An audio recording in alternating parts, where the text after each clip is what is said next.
તો મહત્વના સમાચાર મળી રહ્યા છે। સુરતના રાંદેર વિસ્તારમાંથી બિનવારસી બેગ મળતા ચકચાર થઈ છે।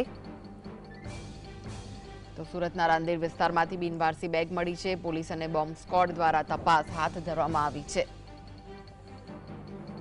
ગણપતિ મંદિર નજીક આ શંકાસ્પદ બેગ મળી છે, જેને લઈને હવે તપાસ હાથ ધરાઈ છે। તો સુરતના રાંદેર વિસ્તારમાંથી બિનવારસી બેગ મળતા ચકચાર હાથ ધરાઈ છે। સુરતમાં પણ સર્ચ ઓપરેશન હાથ ધરાઈ રહ્યું છે।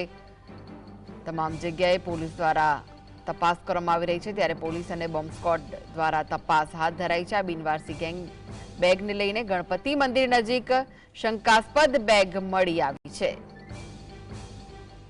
તો જીએસટી ઉપર એક્સક્લુઝિવ દ્રશ્યો આપ જોઈ રહ્યા છો। બિનવારસી બેગ મળી આવી છે સુરતમાંથી, જેને લઈને હવે તપાસ હાથ ધરવામાં આવી છે।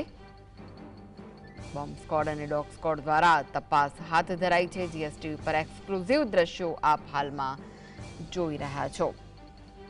દિલ્હીમાં જે રીતે કારમાં બ્લાસ્ટ થયો હતો, ત્યારબાદ સમગ્ર ગુજરાતમાં પણ એલર્ટ આપવામાં આવ્યું છે, ત્યારે સુરતમાં પણ એલર્ટ આપવામાં આવ્યું અને દરેક જગ્યાએ તપાસ કરવામાં આવી રહી હતી। સર્ચ ઓપરેશન હાથ ધરાયું હતું, ત્યારે બિનવારસી બેગ મળી આવી છે। તો વધુ વિગતો માટે જોડાઈ ગયા છે સુરતથી સંવાદદાતા સાહિસ। સાહિસ, પોલીસ હાલમાં સતર્ક છે, દરેક જગ્યાએ તપાસ હાથ ધરાઈ છે, ત્યારે બિનવારસી બેગ મળી આવી છે, શું વિગત છે?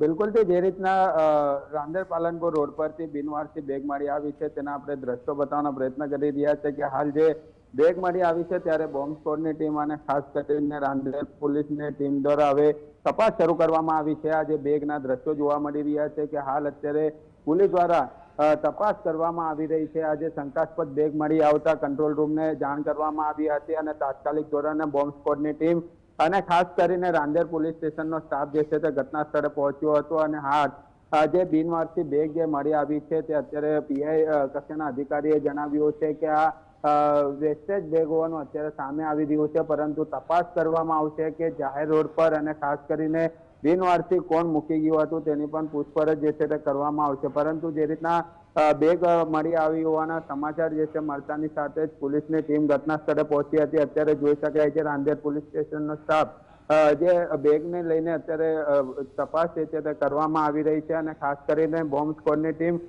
સ્થળ પર પહોંચી હતી અને અત્યારે તમામ તપાસ જે છે તે કરવામાં આવી હતી, કારણ કે જે રીતના દિલ્હીની અંદર બનેલી ઘટનાને લઈને અત્યારે પોલીસની ટીમો એલર્ટ કરવામાં આવી છે। કોઈ પણ શંકાસ્પદ વસ્તુઓ મળી આવે તો તેની પણ અત્યારે તપાસ કરવામાં આવી રહી છે। અવાવરૂ જગ્યાઓ પર પણ ચેકિંગ કરવામાં આવી રહ્યું છે, ત્યારે બેગ મળી આવતાની સાથે રાંદેર પોલીસ સ્ટેશનનો સ્ટાફ ઘટના સ્થળે પહોંચ્યો હતો। તાત્કાલિક ધોરણે એસઓજી અને ખાસ કરીને બોમ્બ સ્ક્વોડની ટીમને પણ જાણ કરવામાં આવી હતી। બોમ્બ સ્ક્વોડની ટીમ તપાસ કરી હતી અને તપાસના અંતે અત્યારે બેગની અંદર કઈ ન હોવાનું જાણવા મળી રહ્યું હતું અને હાલ અત્યારે પોલીસ દ્વારા તપાસ શરૂ કરવામાં આવી છે। જી, બેગમાંથી શું કોઈ શંકાસ્પદ ચીજ વસ્તુ મળી આવી છે ખરી? બિલકુલ, તે જે બેગ હતી તે ખાલી હોવાનું અત્યારે સામે આવી રહ્યું છે। કોઈ પણ ચીજ વસ્તુ જે છે તે મળી નથી આવી અને હાલ પોલીસ દ્વારા તપાસ કરવામાં આવી રહી છે। મોડી રાત્રે કોઈ વ્યક્તિ જે છે તે ત્યાં મૂકી ગયું હતું, કોના દ્વારા મૂકવામાં આવી હતી તે પણ તપાસ કરવામાં આવી રહી છે। સીસીટીવીના આધારે તપાસ કરી અને રાંદેર પોલીસ દ્વારા કાર્યવાહીનો દોર કરવામાં આવશે। જી, આભાર સાહિસ।